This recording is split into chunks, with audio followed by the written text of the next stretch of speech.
Hi, Mandeep. Thank you so much for chiming in. That's a really important point you're making. You are absolutely right to highlight that. We should definitely start by echoing that sentiment. So, to our listener and everyone tuning in, please remember that this discussion is purely for educational purposes. we're diving into a legal case here. But we are not offering legal advice. Not at all. For any specific situation. You should always consult with a qualified legal professional. Especially in real estate transactions. Where the stakes, as we'll see, are incredibly high. Your point about courts looking beyond just paperwork and considering intent and actions. That's spot on, Mandeep. And it's a huge theme in the case we're about to unpack. Exactly. This case is a prime example of that very thing. So thank you for bringing that up right at the top. It sets the stage perfectly for what we're about to discuss. You know, it really is a tricky situation where a big deal, like for a house, seems to just, fizzle out. It's not quite closed, or it's not quite canceled either. Right. And the real head scratcher is, what if neither the buyer nor the seller is truly ready to cross that finish line? Who ends up, on the hook when both sides seem to drop the ball? That's the fascinating scenario we're diving into today. Exactly. Our mission in this deep dive is to explore a very recent legal case. From July 2025. New and Who's v. FRP Inc. This case offers some really critical insights into how courts navigate these, ambiguous situations. And as Mandeep wisely pointed out, it powerfully illustrates the absolute importance of formal steps in real estate transactions. Even when things feel like they're just hanging in limbo. That's right. So by the end of this, you'll have a clear understanding of what happens when a deal is considered abandoned. And maybe more importantly, what practical lessons you can apply to any real estate agreement you might encounter down the road. Definitely. So let's set the scene for this particular saga. It all began around a property in Bowmanville, Ontario. Okay. Back in June 2017, there was an informal chat. Really informal. A potential buyer simply reached out to the owners, asking if they'd even consider selling. Just testing the water. Exactly. Turns out they were open to it, if the price was right. And that informal conversation eventually snowballed into a potential $3 million sale. Wow, okay. So it got serious pretty quickly. And that potential sale, it moved into a more formal stage. In August 2017, the parties executed an agreement of purchase and sale. The APS. The contract. Right, the legally binding contract outlining all the terms. And crucially, this agreement required a substantial deposit of $175,000. Oof, that's significant. It is, and it set an initial scheduled closing date for September 29, 2017. Now, this APS wasn't just straightforward, was it? It had two really pivotal conditions embedded right into it. Yes. That's right. First, there was a lawyer's approval condition. It gave, I think, 3 banking days for review? Correct. 3 banking days.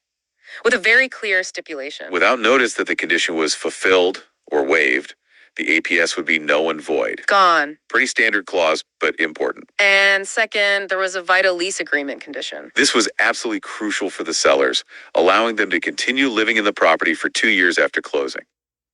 Ah, a lease back. Okay. Exactly. These weren't minor details. They were absolutely central to the agreement. And frankly, conditions like these, they often become the very things that unravel a deal later on, don't they? They certainly can, especially something like a 2-year lease back. That requires its own negotiation and agreement.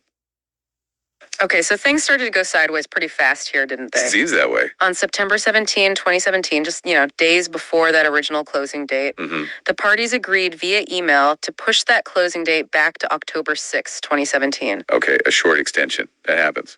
But the communication continued and the issues started to, pile up. On October 3, 2017, just a few days before the new closing date. The buyer's lawyer requested a vendor take-back mortgage, a VTB. A VTB. Okay, explain that quickly for maybe some listeners. Sure. So a VTB is where the seller essentially acts like the bank for part of the purchase price. They extend credit directly to the buyer.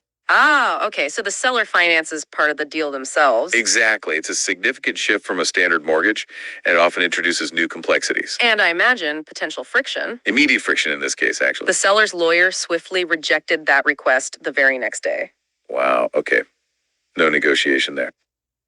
Apparently not. And as that extended closing date, October 6th, drew nearer, even more worrying signs started to appear. Really piling up the pressure, it sounds like. Yeah, the red flags were definitely multiplying. The buyer's lawyer suggested yet another extension, maybe 30 to 60 days this time.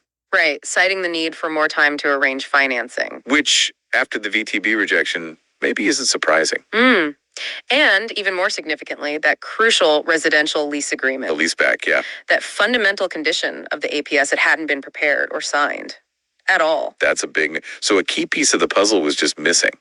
Which brings us to the pivotal moment. The transaction did not close on October 6, 2017. It just didn't happen. Correct. Neither party tendered. Which, in legal terms means neither formally offered to complete their side of the bargain. Like showing up with the keys or the money. Exactly, neither did. And no written amendment to further extend the closing date was signed either. So just silence on the closing day. Pretty much. The situation was so murky. The buyer's lawyer actually sent an email asking, and I quote, "Is there actually a live agreement between these guys?" That email really captures the whole problem, doesn't it? It really does. When both sides are faltering, when neither is truly ready, does the agreement just evaporate? That's the core question. And if so, who's left holding the bag for costs? And crucially, that big deposit. Right. It's a mess, and it's why these situations often end up in court. They do? Now, despite the non-closing on October 6th, there were attempts to salvage the deal, right? It didn't just die right then. Well, sort of. Weeks later, on October 23rd, the buyer's lawyer wrote to the sellers. They suggested some terms to try and continue the transaction, or if that failed, to just return the deposit. Okay, so an attempt to either fix it or get the money back.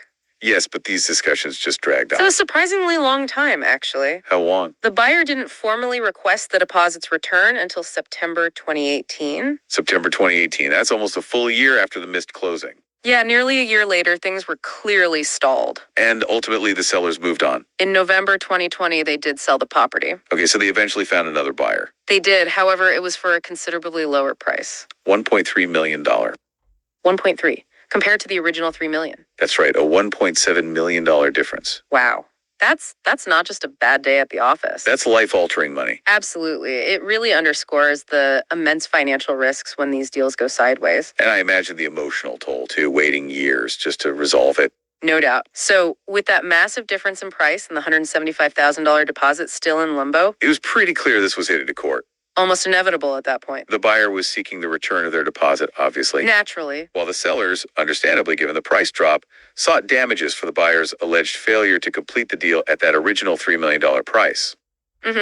Their central argument was straightforward. They claimed the buyer failed to close simply because they couldn't get the necessary financing. Okay, blaming the buyer's finances. Essentially, yes. But the buyer had a strong counterargument, didn't they? They did. Their position was that the APS had simply become null and void Why? because the extended closing date passed without either party tendering. Neither side was ready. Right.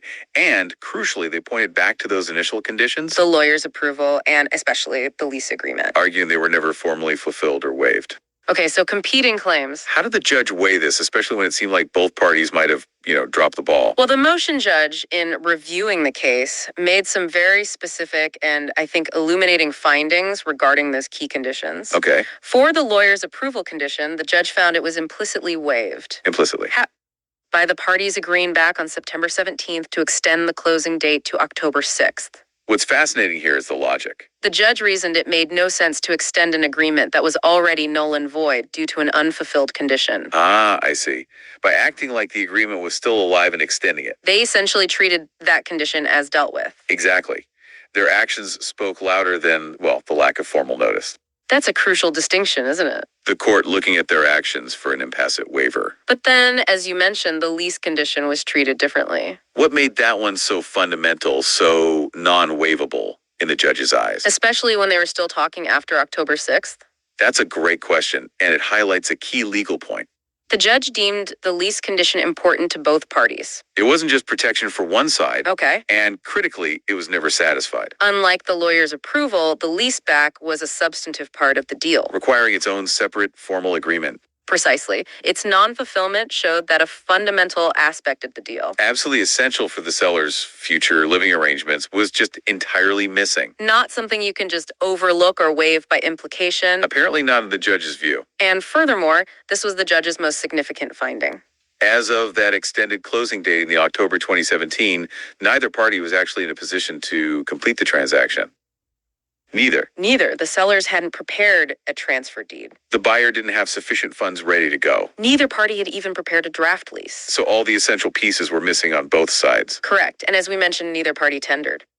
Plus, crucially, no written agreement to further extend that closing date existed. So it wasn't just one party dropping the ball. It was clearly both. It sounds like a situation where the deal just faded away. rather than being explicitly broken by one side. Precisely. That's a good way to put it. It just faded. Given these findings, the court's ultimate conclusion was clear. The agreement of purchase and sale was determined to have been abandoned. Abandoned, not breached, but abandoned. Correct. And thus it became null and void. And the direct consequences of that ruling were significant, I imagine. What happened with the money? Huge consequences. The sellers were not entitled to damages. Why? Because the court found the buyer didn't technically breach the now abandoned contract? So no compensation for that $1.7 million price difference for the sellers? None. Instead, the buyer was entitled to the return of their full $175,000 deposit. Wow. A huge financial win for the buyer, relatively speaking. And a considerable loss for the sellers, despite their arguments about financing. It really underscores the importance of those formalities. And if we connect this to the bigger picture, this case really reinforces a fundamental principle in real estate law. Which is? It tells us that if a party wants to revive a real estate transaction after a missed closing date. Especially when both sides have been, let's say, lax. Yeah, they must take a very specific formal step. They have to serve notice to the other party. Formally setting a new, reasonable date for closing and stating that time is of the essence. Time is of the essence. Making that new date absolutely critical. Exactly. It means that date becomes the hard deadline. If you miss it again, the deal is definitively over and breach implications might follow. And the consequence of not taking that formal step, as we saw right here in New and Newsy FRP Inc., is stark. Very stark. Without that formal notice setting a new time of the essence date. The APS will generally be considered at an end, abandoned. Right, and that deposit, as happened here, will likely be returned to the buyer. It highlights that inaction, just letting things drift. Can have consequences just as severe as a clear breach. Absolutely. Informality can be very costly. Which raises an important question for you, the listener. In light of this case, what does it mean for your responsibility in ensuring a real estate deal actually moves forward? Even if the other party seems hesitant or things feel stalled. Why is that formal communication and sticking strictly to timelines so crucial in protecting your interests? Especially when the stakes are this high. That's the key takeaway, isn't it? So as we wrap up this deep dive, the core message seems clear. That seemingly simple question of who's on the hook gets surprisingly complex. When both parties fail to meet their obligations. It really does. This case is a powerful reminder that in real estate, inaction can be just as consequential as a clear breach. Formal, written communication is absolutely paramount. Don't let your deal just drift into abandonment. Well said. And given that even sophisticated parties, like the ones in this case, can allow a deal to effectively abandon itself? It really makes you think. Yeah. How vigilant must you be in ensuring every single condition is met? Every deadline is formally addressed in your own agreements. What proactive steps can you take to safeguard your interests? When you're dealing with a complex transaction, maybe one with conditions like a leaseback or unusual financing. Something to definitely consider. Thanks for joining us for this deep dive. We'll catch you next time.